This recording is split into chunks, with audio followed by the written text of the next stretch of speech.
2.6 Oh, so just like people. barely. So that means that on average, American households have about a fifth of a person more than British households, which is about the size of a leg. What's going on, America? Well, one thing that I've noticed that might...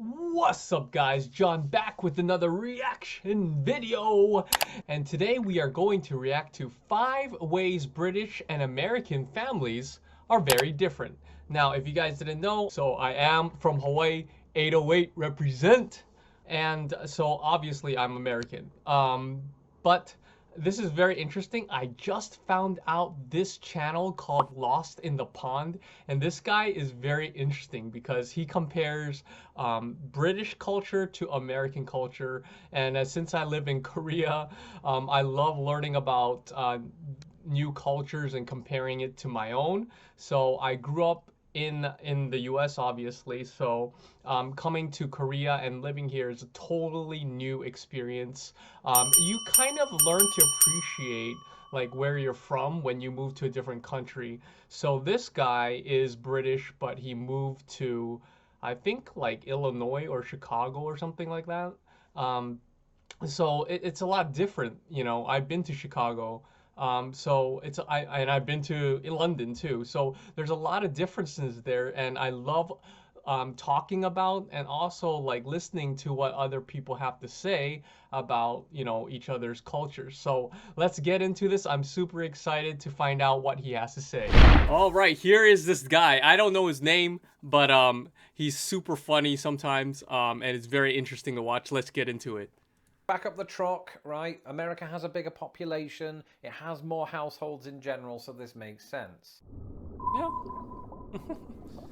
Hello, I'm Lawrence, and I'm on a quest to uncover all of the memos that Britain and America lost in the pond, and one of those memos pertains to family. You know, there's an old saying in the English language, families, you can't live with them.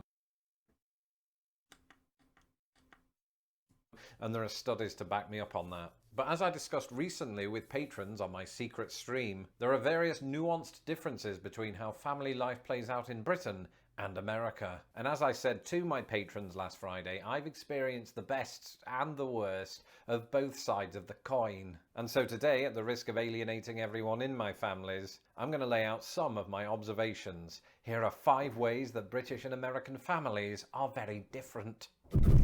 I'm not sure if it's because I'd already seen the extra large size of America's roads and cars and land and grocery stores and everything, but my initial impression was that American family sizes were bigger than those of Britain. And, you know, if you don't believe me, watch the 1990 documentary Home Alone. It just felt like my wife's relatives were coming from all angles. Well, I don't know. I mean, that's 1990, but I think the typical American household is 4 people, usually 2 parents and 2 children. Like my family, I have a brother. I'm not sure about UK family, but here in Korea, it's usually like 3 people. It's usually 2 parents and 1 child.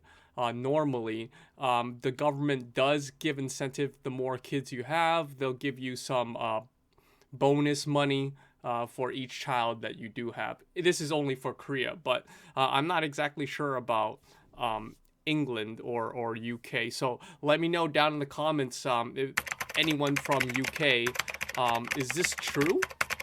I mean, in terms of the number of people from American families and UK families?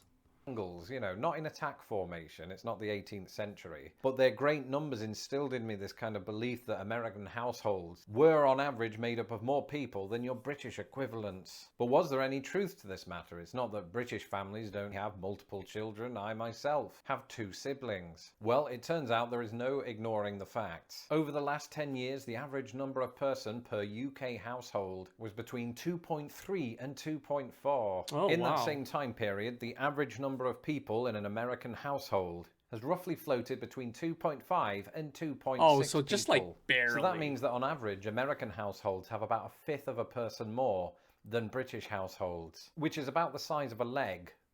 What's going on, America? Well, one thing that I've noticed that might accommodate this slight increase in family size is the relatively large size of American houses, which, as I pointed out in a video 2 years ago, are just bigger, which, you know... That is true. American houses are, I would assume, a lot bigger in general than UK because obviously the country is a lot bigger. Same thing as in Korea. It's noticeably bigger. And when you say like a 2-bedroom apartment in Korea, it's literally a 1-bedroom in the US normally. I live in a 2-bedroom apartment right now, and it's a lot smaller. Like I would say it's maybe like 60 to 70% of a 2-bedroom apartment in the US. No, might account for these. My family might not be typical, but when I was growing up in Britain, we had parties at our house for 2 occasions, and those 2 occasions were Christmas and birthdays. For Christmas, it would just be a small gathering of humans that could fit inside our English living room. And for birthdays, and we're particularly talking about childhood birthdays, it would usually be about 6 kids, one of whom was inevitably thrown out for disruptive behavior. Bro, that sounds horrible. Hey, anyone been to Hawaii? Or just in Asian culture in general, we get parties, get-togethers every weekend. Because if there's food, well, I'm coming. If you guys ever been to Hawaii, you guys will know that Polynesian culture, Asian culture, we love get-togethers. Whatever you guys call on the mainland, barbecues, Sundays, whatever. We get those like almost every day because we are actually like participating in all kinds of activities, and each activity, like whether, you know, I played a lot of sports, so I was on a lot of teams. So like after practice or like weekends, we would have games, and after the games, you would have like the parents and the kids come together and like eat. And we would eat a lot because they would have several families on duty for food, and they would order a bunch of pizzas, chicken, whatever you want. So this is a very big difference that I see from the U.S. and other countries, is that we love get-togethers, and we do it big too. We like invite the whole like neighborhood. The other 5 to go on without me, and they'd all play Pass the Parcel, which is a game that I don't hear too many Americans talking about, come to think of it. And that was about it for me. But in America, families will house huge parties for all manner of occasions. Yep. So 25 people will show up to Christmas meals, Thanksgiving meals, 4th of July stuff, birthdays, graduation open house parties. I did 3 of those in my first year. And I still don't know who those people are. And the one that really stands out for me personally is the welcome party that I was given. When I came to Indiana in 2007, I was just visiting, you know, and I thought I'll meet the mum and the dad for the second time. I'll meet the brother and sister. Maybe pet a dog or 2. No, I got the whole works, as they say. There were aunts and uncles and granddads and grandmothers and cousins and cousins of cousins. And I know what you're thinking. Ooh, Lawrence, you're an introvert. That must have been hell. But here's the thing. One of the most challenging things about being an introvert is initiating the conversation. And because I couldn't get a word in edgeways, I didn't have to go through that. So everyone's a winner. I totally agree with that. It's a lot overwhelming, especially when you're coming from a different country and you get thrown in this surprise party. A lot of my foreign friends, they say the same thing. You know, they are totally surprised at how welcoming and how hospitable we are as Americans to people coming from other countries. We just like to have fun, and like we just like to eat too. So like, who doesn't like to eat? So that's definitely a plus, and free food for sure. I've also noticed like other countries, like other people that I've lived in. So basically, like in Korea, people are stingy, man. They do not want to share anything. Like they don't want to share their food.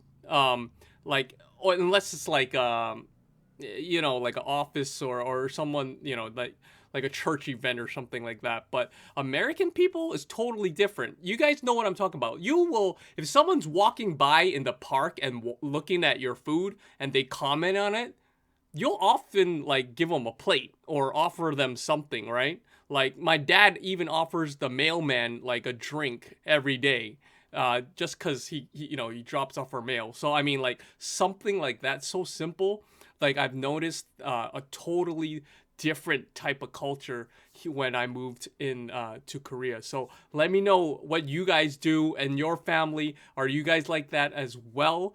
Those of you who live in UK or different countries, let me know. You know, I'm sure not every single country is like super stingy or anything like that, but there are like certain cultures that are more conservative, as for sure. A moment ago, I touched upon graduation open house parties. What I didn't mention is that we do have graduation parties in the UK. It's just that the word graduation usually refers only to the commencement of university / Yes. college. Whereas in Yes. America, it seems like families will hold a graduation party for various levels of the education Yes. pyramid. So I've celebrated everything from a distant cousin's graduation from elementary school all the way Elementary through school, to yeah. university. And it's all good. You know, you normally give them a card with some money in it, even though you needed that yourself. And presumably they put it toward their first car, you know, not the elementary kids. Or the high school kids come to that. I don't know Definitely what they high spend school. it on. All In this Hawaii, to say for that sure. American families place a great deal of emphasis on the educational excellence of their kids. Now, I'm not saying this doesn't happen in Britain. Of course it does. I just think the idea of pushing their kids to excel academically is, generally speaking, more prominent in the United States. This does. I would say like in Korea, like often, obviously, people celebrate like, oh, you graduated high school, and they might go out to dinner or like have a little bit party. But you know, us Americans, we do it big.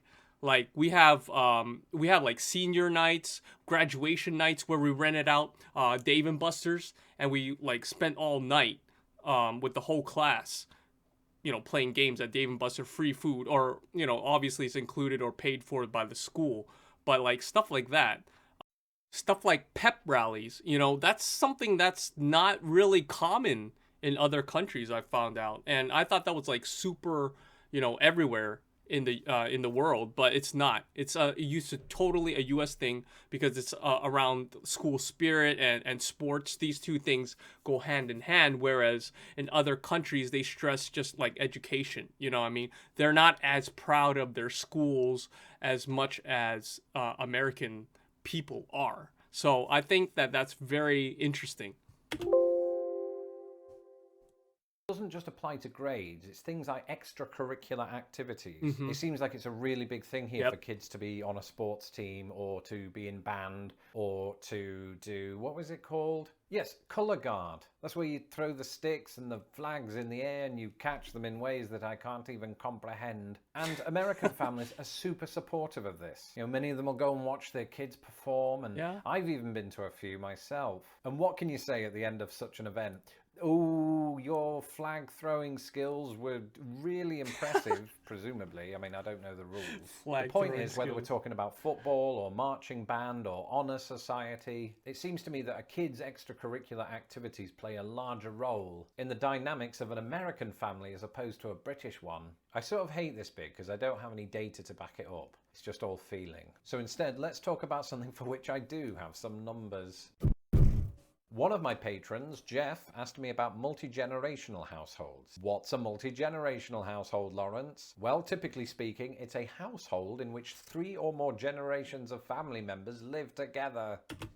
This is super true in Hawaii because it is so expensive to buy a house. And as a young person, I had many friends who still live with their parents. What they do in Hawaii is they will either build on top of the existing house or they will build in the backyard. So there will be like an extension of the house for the son and the son's kids or the son's family or daughter's family, and it have like multiple, you know, parts of the house. And I think, you know, Asian culture in general, like we like to stick together, but especially in Hawaii, since it's so expensive and it's very hard for young people to, you know, buy a new house, they usually add on or build an addition to the existing house, and you'll have like 3 or 4 families living in the same property, and it's like massive because there's so many people, and it's usually pretty crazy when you go visit someone's house, and then you see like tons of people everywhere. So it's a lot different than many different countries that I've noticed. So it might be some grandparents, parents and kids. So an example of this would be Charlie Bucket's house in Charlie and the Chocolate Factory. He lives with his mum and 4 grandparents who frankly aren't pulling their weight. But in each country, what percentage of households have this kind of multi-generational makeup? Well, in Britain, the Office for National Statistics suggests that 419,000 households are considered multi-generational, and as a percentage of all the households I'm sure it's in expensive Britain, there too. those It's really account for about expensive. 1.5%. In America, it's about 4 million households, but whoa, back up the truck, right? America has a bigger population, it has more households in general, so this makes sense. But even when you do account for that differential, 4 million households is nonetheless 3.2% of all American households. So the answer to your question, Jeff, is that it appears that American households are twice as likely to be multi-generational. What do we learn from that? I don't know, but it's an interesting fact. Just the world And then is there's so the expensive terminology, nowadays. the titles that we use to describe a particular family member. And I don't just mean the word plonker. No, I'm talking about the American mum versus the British mum, or pops versus my old man. Whereas both Britain and America might refer to their younger sibling as younger brother or younger sister, Americans might occasionally refer to that person as their kid brother or kid sister. In Britain, as with the US, you might hear your parent's parental figure be described as granddad, grandfather, or grandpa. But one word that I heard in the Midwest, and I gather is used in the South, is papaw, or variants on that theme. Similarly, in the UK, while we might refer to our parents' maternal figure as grandma, grandmother, nana, nan, in the US you've got one or two other phrases. You've got Grammy, like the award. You've got grandma, grandmom, grams, and presumably in cahoots with papaw. Never use any of those. Mamaw. And that is it for this episode. Let me know in the comments below if your family has its own quirks. I'm Lawrence Brown. You can follow me on Twitter at LostInThePondUS, and don't forget to support Lost in the Pond. You can do so today. All right. So that's it. What an amazing video. I love how this guy explains everything, and I love talking about this kind of stuff because I'm living in a different country, and I'm experiencing like different cultures, you know what I mean? And I'm comparing my culture, which is America, to Korean culture, and I totally can understand that you know what he's feeling and you know what he's thinking, and it's very, very interesting. So let me know down in the comments below, what do you guys think about any of these? It's just 5 different ways. It's very little, but I mean it makes like a huge difference when you're living in a different country. So let me know down in the comments below what you guys think about my comments, about his comments. Let me know if you guys enjoy these videos or not. I'm gonna try to do a little bit more because I think this is super fun and very interesting to kind of talk about this kind of stuff. So again, make sure to like, subscribe. I'll see you guys in the next video. Cheers!